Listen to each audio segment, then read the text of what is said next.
Salut à tous et bienvenue pour le 3e épisode de cette série qui va vous expliquer pourquoi la campagne présidentielle sera encore médiocre. Il n'est pas obligatoire de voir les épisodes dans l'ordre, mais c'est toujours mieux de commencer par le premier qui parlait des candidats et le second des sondages. Aujourd'hui, on va parler de l'influence des médias et de leurs propriétaires.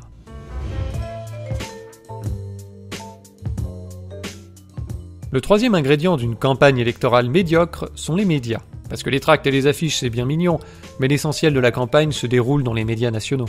Les journaux et la radio pèsent, mais ont une audience plutôt segmentée. C'est surtout la télé qui s'adresse aux masses et qui pèse le plus. Le problème étant que les milieux politico-médiatiques ont une vision assez condescendante du public. En fait, ils sont persuadés qu'ils s'adressent à des cons.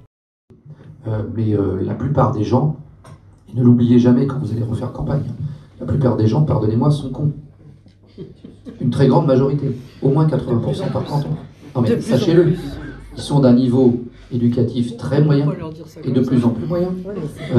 Et malheureusement, ils sont bêtes. Donc ils croient n'importe quoi. La première connerie qui sort sur Twitter ou sur Facebook pour expliquer que le vaccin, vous donne le sang violet, il y a des gens qui vont le croire, y compris dans mon canton. S'ils expliquent que vous allez avoir une troisième oreille sur le front, il y a plein de gens qui vont le croire et qui vont relayer ces bêtises. On est face à des gens qui sont stupides. Et nous avons, nous, une information qu'il faut essayer de donner de la manière la plus simple ou simpliste possible. Moi, je le dis souvent, n'oubliez pas qu'on s'adresse à des CE1 ou à des CE2, quoi. Absolument, absolument. Et on en est arrivé à la question, est-ce qu'il faut rendre la vaccination obligatoire ou pas ? Donc, si tu veux, moi, mes maîtres en journalisme m'ont dit il faut exagérer et simplifier. Donc oui, j'ai exagéré et simplifié. J'ai dit effectivement que ceux qui veulent pas se faire vacciner, hop, allez, on les vaccine de force. Alors j'ai employé l'expression mais les menottes, etc. Mais franchement, c'était une image. Voilà, bien évidemment, il s'agit pas de le faire en vrai, mais il s'agissait de faire comprendre quand même que aujourd'hui, oui, moi je pense qu'il faut que la vaccination soit obligatoire parce qu'on voit bien que effectivement tous les gens qui sont contre le vaccin aujourd'hui, on ne peut plus les convaincre. Donc c'était à un moment, il faut que la loi s'impose. Voilà, c'est tout. Et il ne s'agissait pas, évidemment, de mettre les gens dans des cars, dans des bus menottés pour aller les faire vacciner, bien évidemment. C'était une image qui était parlante et pédagogique. Et puis je pense... Exagérer et simplifier, utiliser des images chocs pour faire de la pédagogie. Ah, on sent que la porte est ouverte à la réflexion de fond, à la nuance, aux soins du détail. Ajoutez à ça l'inénarrable passion des journalistes pour les petites phrases, les bons mots et la course de petits chevaux sondagières, et vous obtenez des émissions où on commande plus la scène politique et la vie palpitante de ses acteurs, plutôt que les propositions de fond sur l'avenir du pays.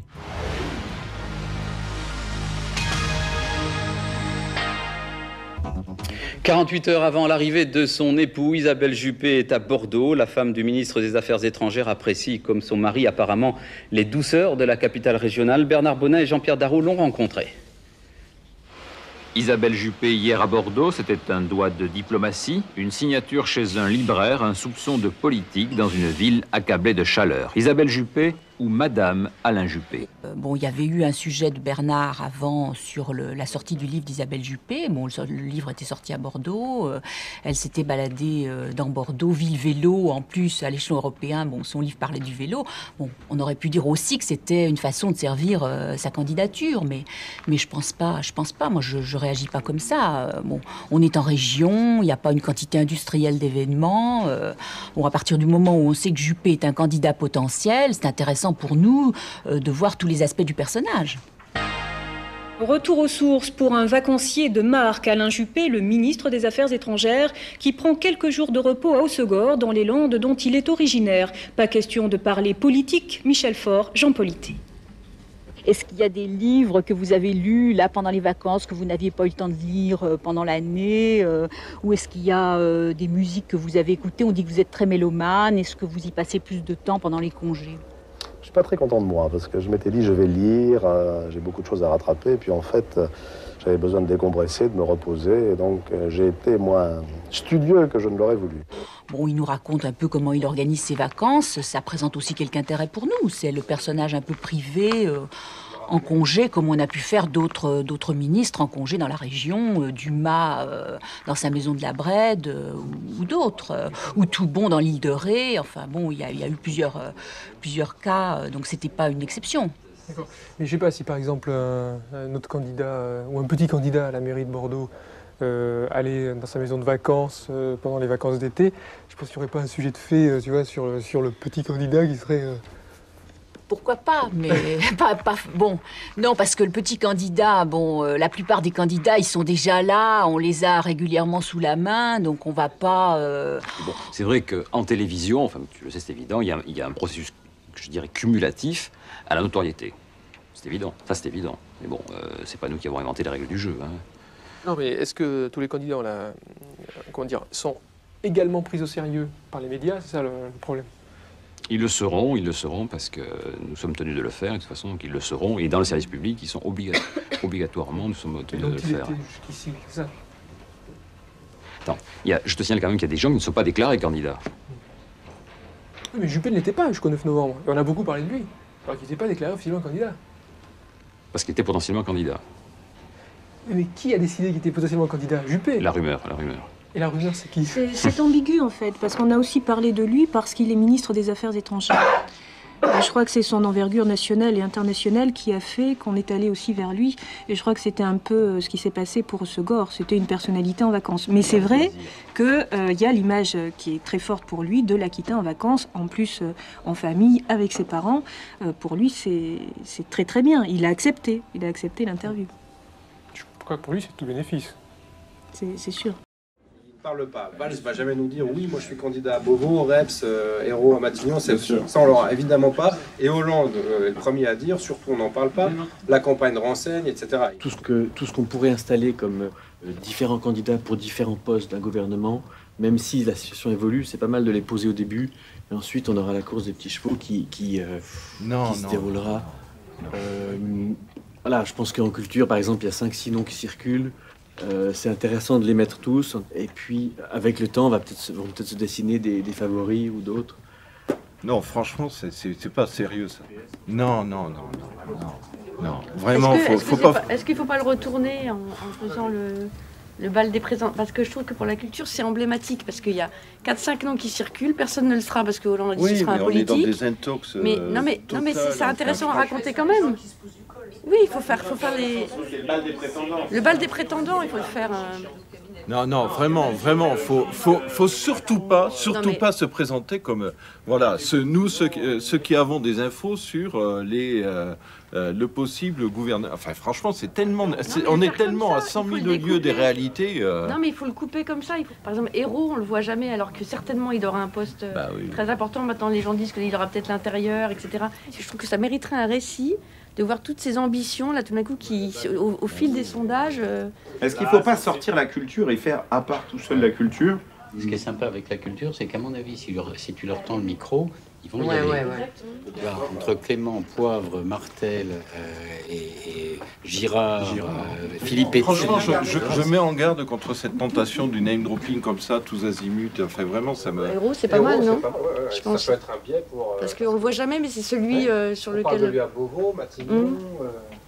Il est très prudent et très sage. Se laisser embarquer comme ça dans on balance des noms sans ça n'a pas. On n'est plus là-dessus. Ça n'a pas de sens. Il y a deux situations. Ça n'a pas de sens. Mais je crois que ça n'a jamais cessé. Si la politique intéresse, au fond, aujourd'hui, les politiques, ils ont moins de pouvoir qu'ils n'en avaient. Les présidents de la République française ont de moins en moins de pouvoir, par exemple. Mais ça n'empêche que ce jeu de personnages, de rôles, etc., fascine toujours autant, parce que c'est un petit théâtre humain, la politique. La politique, ce qui est formidable, c'est que c'est comme une scène de Shakespeare, c'est-à-dire qu'on croit qu'on est mort, mais non, on ressuscite, c'est jamais fini, quoi. C'est un théâtre avec des acteurs, des rôles, des personnages inouïs, toujours, en général de grande qualité, qui sont en plus une sorte d'épaisseur humaine, pas forcément en bonne part, mais au moins une épaisseur, et ce qu'on trouve peut-être moins ailleurs dans d'autres secteurs. Voilà. Donc c'est vrai que ça a toujours fasciné, je crois que ça fascinera toujours. Faut quand même pas oublier que les journalistes sont là pour vendre du papier et faire de l'audience. Devoir parler des petits candidats qui n'intéressent pas toujours grand monde, ça les emmerde. Surtout si c'est pour avoir des discussions austères sur les programmes. Commenter la candidature de Nathalie Arthaud pour la 3e fois, bon...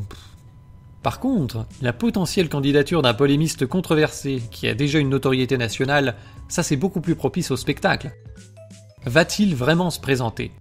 Cette simple question va créer une attente, du suspense. Tout le monde voudra avoir la primeur du scoop et on va commenter le moindre indice. Son caractère polémique suscitera aussi des commentaires sur le barrage à l'extrême droite, qui entraîneront des commentaires sur les commentaires, et à partir de là, ça devient le sujet sur lequel il faut avoir un avis. Qu'est-ce que vous pensez de Zemmour? Que pensez-vous de sa candidature? A-t-il des soutiens? Comment est-ce qu'il finance? Quelle est sa différence avec les autres candidats? Il y a un nouveau produit dans le supermarché, faut en parler.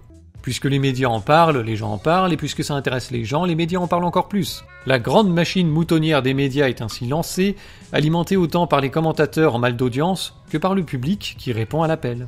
À l'automne, je pouvais pas poster une vidéo sans avoir une dizaine de commentaires me réclamant mon avis sur Zemmour. Je vais sans doute faire une vidéo sur Zemmour, mais quand je l'aurai décidé. Et comme je sais me faire des copains, ça plaira ni aux pros, ni aux antis. La bulle médiatique finit par éclater quand tout le monde en a ras-le-bol, laissant une petite gueule de bois à certains journalistes qui se demandent pourquoi on en a tant parlé. Est-ce qu'on n'en a pas trop fait? Était-ce bien nécessaire de donner autant d'attention à une personne dont on combat les idées? Mais ne vous en faites pas, ils recommenceront la prochaine fois, parce qu'il est très tentant de surfer sur le buzz pour faire de l'audience facile. La fascination des journalistes pour les grandes figures et l'audience qu'elles peuvent apporter rencontrent souvent leur travers de simplification dans le traitement de la campagne pour aboutir à la figure du duel. La campagne se résume à un duel entre deux personnalités hors du commun. Voilà, c'est plus simple pour tout le monde. Vous savez qu'il y a eu 35 candidats à la présidentielle américaine en 2020 ? Bon ok, 26 ont fait moins de 0,01% des voix. Mais vous pouvez me citer le nom du troisième ? Bah non, encore une fois les petits candidats ça encombre. Comme le dit Jean-Michel Apathy, pour qu'une campagne électorale devienne intéressante, il faut juste attendre d'avoir les résultats du premier tour. Ça transforme le journaliste en parieur au PMU, parce que pendant toute la campagne du premier tour, il va essayer de deviner qui sera au second tour. Dans une démocratie saine, on aurait pu s'attendre à ce qu'il joue un rôle un peu plus différent. Au-delà des turpitudes des journalistes, les émissions qui reçoivent des politiques ont souvent un gros problème de format. Elles sont souvent très courtes, avec plusieurs invités, elles sont entrecoupées de musique, chroniques, rubriques, météo, publicité. C'est un bordel! L'écrasante majorité des questions portent sur les sondages, les petites phrases polémiques du candidat invité ou bien d'un autre, son avis sur la dernière décision du gouvernement ou sur le dernier fait divers d'actu. Et hop, c'est terminé, on passe à autre chose. À la limite, il pourrait essayer de développer un peu son programme à travers des petites questions un peu à la con, du type « Quelle serait votre première mesure ? Qu'est-ce que vous auriez fait de différent ?» Mais ça va pas plus loin. En 10 minutes, on va poser 4 ou 5 questions, alors le temps de les poser, de bafouiller, de blablater un petit peu, en fait le candidat n'a qu'une poignée de secondes pour répondre. Il est rare qu'un invité puisse s'exprimer plus d'1 minute sans être coupé. Amusez-vous à chronométrer les interventions dans les émissions politiques, et vous remettez à 0 à chaque fois que quelqu'un est coupé. Vous allez vous rendre compte qu'on peut rien dire qui nécessite plus de 30 secondes. Du coup, faut pas s'étonner si la campagne est merdique.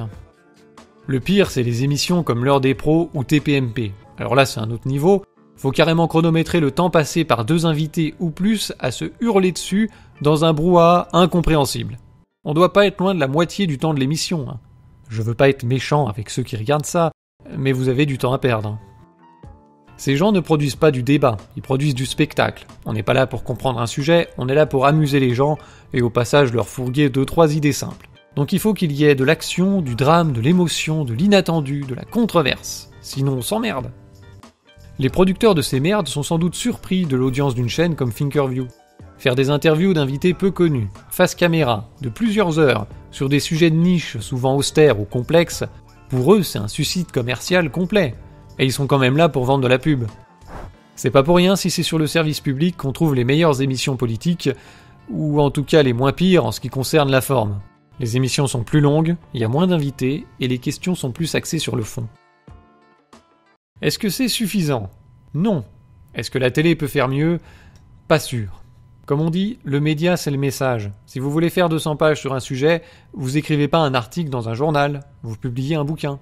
Et ben là c'est pareil, s'il vous faut 1 heure pour exposer une proposition nouvelle, il va falloir aller le faire sur internet, ou bien vous écrivez un livre.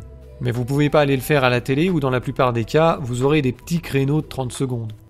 Donc, avant d'aller regarder un débat télévisé, si les électeurs ne se sont pas formés eux-mêmes aux questions monétaires, économiques, sociales, environnementales, etc., comment peuvent-ils juger de la réponse d'un candidat ? Quand bien même le débat serait de la meilleure tenue possible.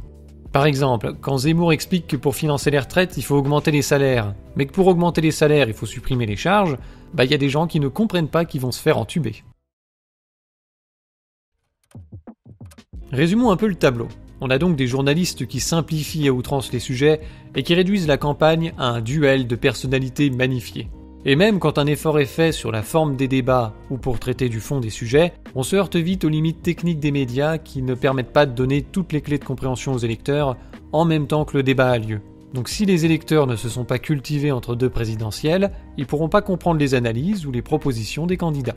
Mais au-delà de ces considérations structurelles qui expliquent en grande partie pourquoi la campagne dans les médias est médiocre, on ne peut pas parler des médias sans parler de leurs propriétaires qui ont une influence majeure sur le traitement de l'élection.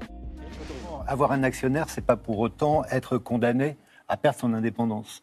Vous avez actionnaire et actionnaire. Quelqu'un comme François Pinault, par exemple, moi j'ai des liens très proches avec François-Olivier Gisbert, à l'époque où j'étais patron du Monde, je sais que Nicolas Sarkozy souhaitait que Gisbert saute.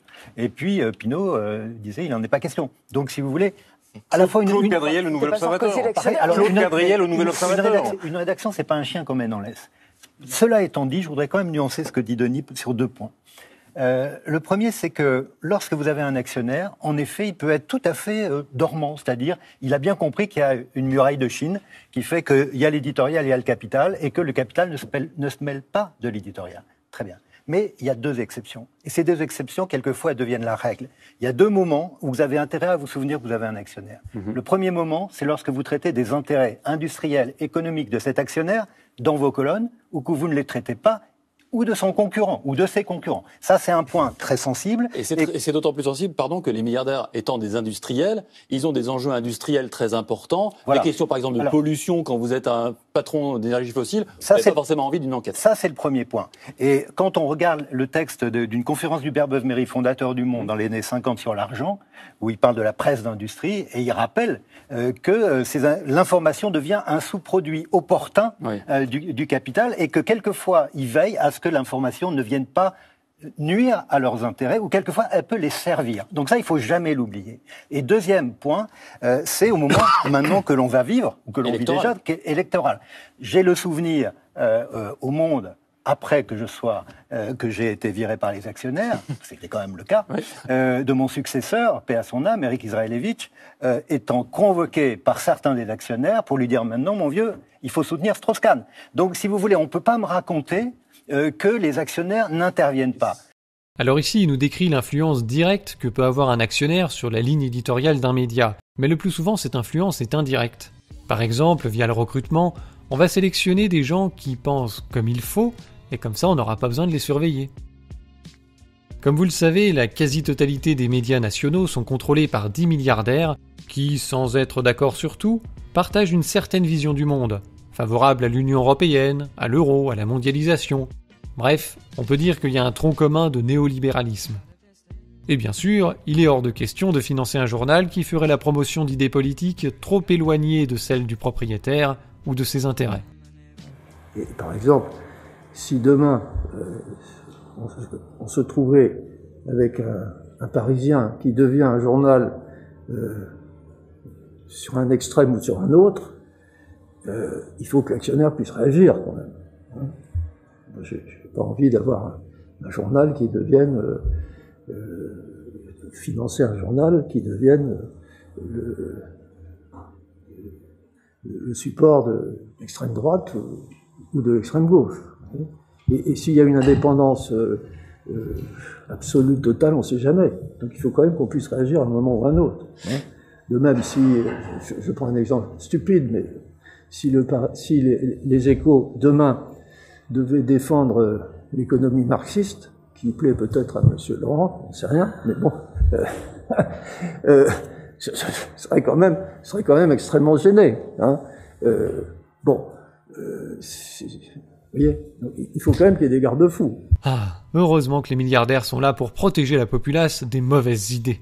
Et on retrouve la même sociologie chez les propriétaires de la petite dizaine d'instituts de sondage qui occupent l'espace médiatique. Pour faire simple, ce sont des gens très riches, de droite, néolibérales.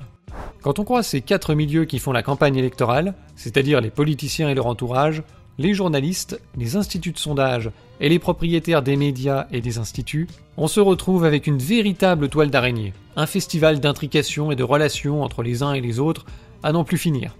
Les portes tournantes entre ces milieux pourraient produire notre énergie tellement elles tournent. Sans arrêt, les uns vont travailler chez les autres.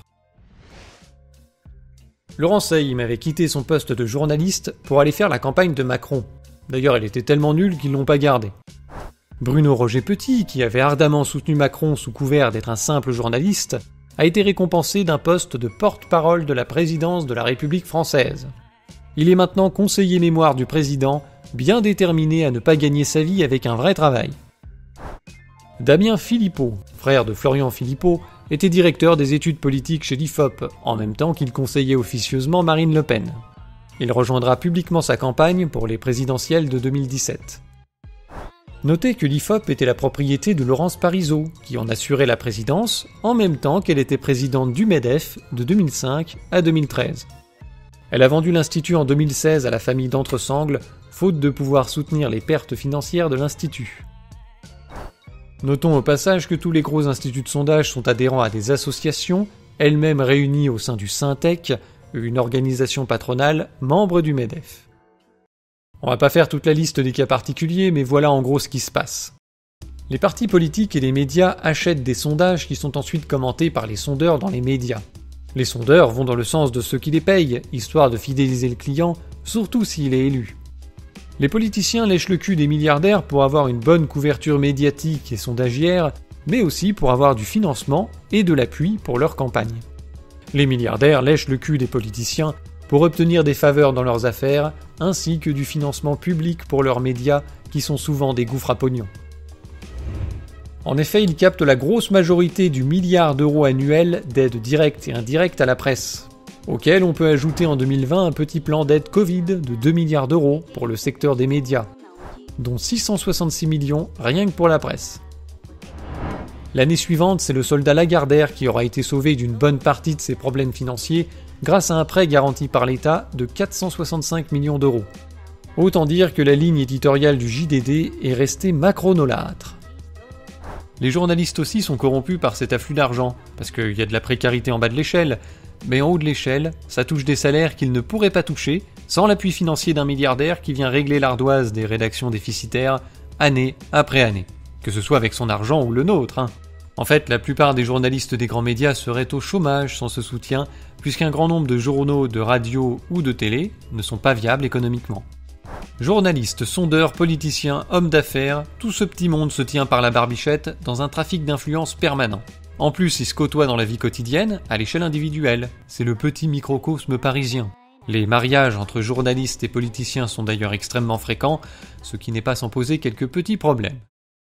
Dans ce mode de fonctionnement nouveau en Macronie, il y a une chose, c'est qu'il faut savoir que le président de la République, il impressionne tout le monde autour de lui. Non, mais quand je vous dis ça, c'est pas un petit sujet politique. C'est-à-dire qu'il impressionne. Les députés sont les petits-enfants. Il impressionne et ses conseillers et les ministres au fond, ils sont tous bluffés. Mais au lieu d'être facteur, si vous voulez, d'une belle et saine émulation, eh bien, ce caractère impressionnant du président de la République paralyse le système. C'est-à-dire qu'en fait, ils ont tous au fond une forme de sidération parce que il est exceptionnel, Emmanuel Macron. Oui, il fait des erreurs comme tout le monde. Il fait des erreurs monumentales, bien sûr, mais c'est pas le sujet. C'est qu'en fait, il y a dans son tempérament, dans son intelligence, dans la chimie assez exceptionnelle de son. Et ça interdirait un député de dire attendez, là, on est en train de faire une bêtise. Mais bien sûr que oui, ça crée quelque chose qui paralyse un peu le fonctionnement autour de lui et la circulation de l'information. On apprendra 4 mois plus tard que cette femme qui se distingue par son sens de la mesure est la concubine de Jean-Michel Blanquer, ministre de l'Éducation nationale. Ils se sont mariés en janvier 2022, ce qui ne l'empêchera pas d'animer au même moment un débat au sujet de la polémique sur Jean-Michel Blanquer, qui avait annoncé les nouvelles mesures sanitaires la veille de la rentrée des classes, dans un article payant du Parisien, et alors qu'il séjournait à Ibiza. Bien entendu, il n'a pas été fait mention dans l'émission que l'animatrice du débat était mariée avec le ministre incriminé. Un mauvais procès selon l'intéressé, puisqu'il suffirait de taper son nom sur internet pour avoir l'information. C'est écrit sur sa page Wikipédia, que chaque Français consulte régulièrement, bien entendu. Tout le monde est au courant. Donc, selon cette dame, quand on regarde un débat politique, il est maintenant de notre devoir de citoyen de vérifier que le candidat ou ses collaborateurs n'aient pas sauté la présentatrice récemment. Ça peut avoir une petite incidence sur le traitement de l'information. Voilà, faut le savoir. Auparavant, les partis étaient le centre de gravité de la vie politique. Ils représentaient des courants de pensée définissables, et tout ce qui était intellectuel, journaliste, financier avait déjà des liens avec eux, mais gravitait autour des partis. Ça a commencé à changer avec le développement de l'audiovisuel privé, puis la concentration des médias d'une part, et d'autre part l'essor de l'idéologie néolibérale, puisque le champ de la décision politique s'est considérablement réduit. Ça a entraîné la destruction des partis les uns après les autres, puisque les électeurs votent pour l'opposition en espérant avoir du changement, et ils ont la continuité. Eh bien le changement, c'est maintenant.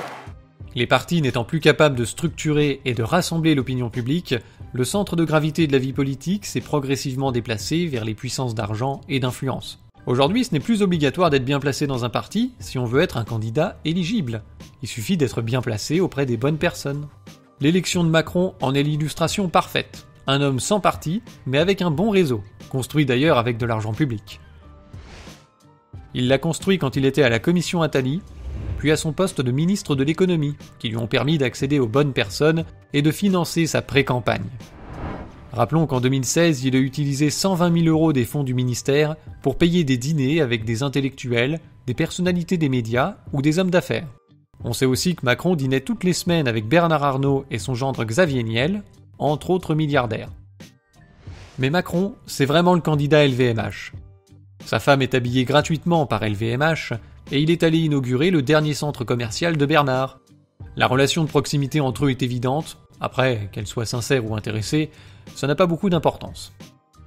Donc aujourd'hui, c'est dans les salons et les dîners en ville que se joue la présélection des candidats et que se distribuent les faveurs des médias et des sondages qui feront le tri entre les petits candidats et les grands qui, eux, ont une chance d'être élus. Le principe d'un électeur égale une voix est une foutaise. Nous ne sommes pas en démocratie, nous sommes en plutocratie. Une poignée de riches font l'élection accompagnée d'un groupe un petit peu plus large d'influents. Les électeurs n'ont plus que l'illusion du choix entre des candidats qui ont les faveurs de cette oligarchie. Vous prendrez du Macron ou du Pécresse ? Oui, on a aussi un petit peu de Mélenchon, du Zemmour ou du Le Pen, mais attention, interdiction de voter pour eux au second tour. Bon, de toute façon, Le Pen ou Zemmour passerait, je suis pas sûr que ça les dérangerait vraiment, vu la tronche de leur programme économique. Donc le candidat peut être progressiste ou conservateur, mais être néolibéral, ça c'est obligatoire. C'est obligatoire! Des mesures comme la reconnaissance du vote blanc, le scrutin majoritaire, ou le RIC, constituant des échappatoires à cette illusion du choix entre des alternatives de façade, elles sont évidemment à proscrire. C'est dangereux. C'est dangereux. Bah oui, on s'est emmerdé à fabriquer des candidats conformes à nos attentes. C'est pas pour que les gens les balancent à la poubelle à coups de vote blanc. Vous savez combien ça coûte d'acheter la démocratie ? Vous pourriez quand même respecter le travail de ces gens. La notion d'influence étant assez large, c'est encore le seul endroit d'où peut émerger un petit peu de chaos pendant l'élection. Il y a bien sûr les centres de gravité, médias et sondages, mais un simple écrivain qui publie un bouquin pendant la campagne peut avoir une influence importante. Un événement inattendu peut tout chambouler, et le vécu des gens n'est pas effaçable, sinon l'élection de Trump ou le Brexit n'aurait jamais pu avoir lieu, même si ça ne s'est pas fait sans appui. Les médias et les sondages pèsent énormément, mais ils sont pas tout puissants. Pour avoir une influence, il faut aussi pouvoir remplir ces canaux avec une communication de qualité. Si vous donnez 1 heure par jour de temps d'antenne à Hidalgo, son score baisse.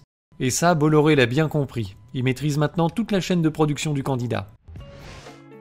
Il a une agence de communication d'envergure qui va structurer le discours et créer des événements, un institut de sondage pour légitimer ce discours et le candidat, et des médias pour diffuser le tout et amorcer le battage médiatique. Donc maintenant, ce n'est plus seulement l'information qui est un sous-produit du capital, c'est carrément les candidats. Et Macron, c'est le candidat LVMH, Zemmour, c'est le candidat Bolloré. Ils sont directement sculptés par les puissances d'argent et ne seraient rien sans leur soutien. On remarque que Le Pen et Pécresse font doublon avec ces candidatures et semblent un peu délaissées en comparaison. C'est vrai qu'elles sont nulles, mais c'est sans doute aussi parce qu'elles sont encore des candidates de l'ancien monde, celui des partis. Elles n'ont pas encore rejoint le grand mouvement d'ubérisation des candidats qui transforme le président élu en prestataire à usage unique au service des riches. Alors on verra bien si ce mouvement d'ubérisation se confirme au fil des élections, mais j'ai l'impression qu'on approche de la phase finale de la démocratie de marché. Ce système merveilleux où les consommateurs votent avec leur ticket de caisse pour les entreprises qui répondent le mieux à leurs besoins, donnant ainsi à leurs propriétaires la capacité financière d'influencer les décisions politiques. Alors ils le font d'abord en finançant des think tanks, des candidats ou des campagnes de lobbying, et puis ils achètent les médias et les sondages, et maintenant ils fabriquent totalement le candidat et son gouvernement. À force d'acheter la démocratie, les milliardaires remplacent les partis politiques et deviennent propriétaires de parts de l'électorat. Est-ce que les gens suivent Zemmour ou est-ce qu'ils suivent CNews ? Le jour où CNews arrête de parler de Zemmour et commence à leur vendre un nouveau candidat prometteur, il y en a combien qui transféreront leurs espoirs sur le suivant ? Est-ce que c'est pas exactement ce qui est en train d'arriver à Le Pen ? Donc, c'est Zemmour ou c'est CNews qui a 14% des voix dans les sondages ? Alors voilà, pour toutes les raisons qu'on a vues dans cette série, la campagne sera encore médiocre. Les candidats sont confiés dans l'inertie et les compromis partisans, et s'adressent à des électorats réduits à des stéréotypes. Les sondages désignent les candidats éligibles et polluent les débats. Les journalistes simplifient les sujets à outrance et réduisent la campagne à un duel de personnalités dans des émissions qui ne permettent pas de comprendre les enjeux. Et puis finalement, l'essentiel de l'élection se joue des mois avant le scrutin, dans des salons et des dîners, où un club de riches et d'influents présélectionne les candidats pour lesquels on aura le droit de voter. Je veux pas vous déprimer, mais l'électeur de base en France ne vit pas en démocratie. Il y a toujours des crétins pour s'émerveiller qu'on ait le droit de voter et s'en contenter. Moi je pense qu'on peut aussi regarder un petit peu plus loin que le bout de son nez. L'élection est organisée aujourd'hui de telle manière que ça équivaut à avoir le droit de s'exprimer en public, mais seulement avec une liste de mots définie par l'oligarchie. Une vision un petit peu réduite de la liberté d'expression, non ? Et ben là c'est pareil, on peut seulement dire si on est pour tel ou tel candidat présélectionné par l'oligarchie. On peut même pas dire si on est contre. Il y a donc peu de chances pour que la présidentielle conduise à un changement de politique en faveur du bien commun. Après, ça reste un bon divertissement. Je vous remercie d'avoir regardé cette vidéo jusqu'au bout, n'hésitez pas à la partager, ça participe vraiment au développement de la chaîne. Vous trouverez en description une liste de liens vers des documentaires et des bouquins complémentaires à cette série, et je vous rappelle que vous pouvez financer mon travail via Tipeee ou en faisant un tour sur notre glorieuse boutique zoneartisanale.com. Sur ce, à la prochaine!